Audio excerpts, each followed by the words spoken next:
ஜெயலலிதா மரணத்தை தொடர்ந்து அதிமுக 2 அணிகளாக பிளவுபட்டுள்ளது. பொதுச் செயலாளராக நியமிக்கப்பட்ட சசிகலா தலைமையில் ஒரு அணியாகவும், முன்னாள் முதலமைச்சர் பன்னீர்செல்வம் தலைமையில் ஒரு அணியாகவும் அதிமுக செயல்பட்டு வருகிறது.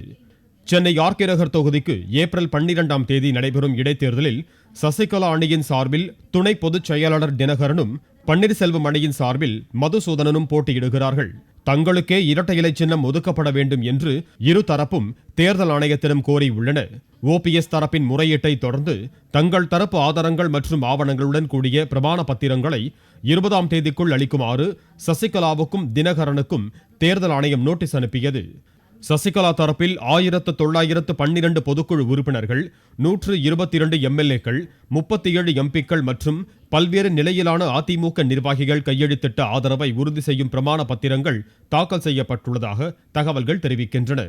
பன்னீர்செல்வம் அணியின் சார்பில் 6000 பேர் கையெழுத்திட்ட பிரமாண பத்திரங்களை அவர்கள் தரப்பு தேர்தல் ஆணையத்திடம் முன்னதாகவே தாக்கல் செய்துள்ளது.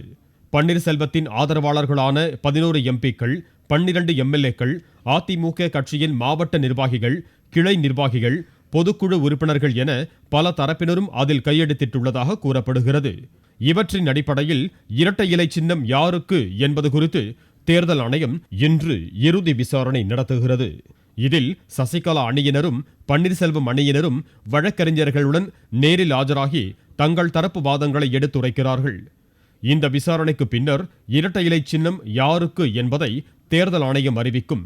ஒருவேளை இரட்டை இலை சின்னம் முடக்கப்பட்டால் தினகரனுக்கும் மதுசூதனனுக்கும் ஆர்.கே. நகர் தொகுதியில் வேறு சின்னங்கள் ஒதுக்கப்படும்.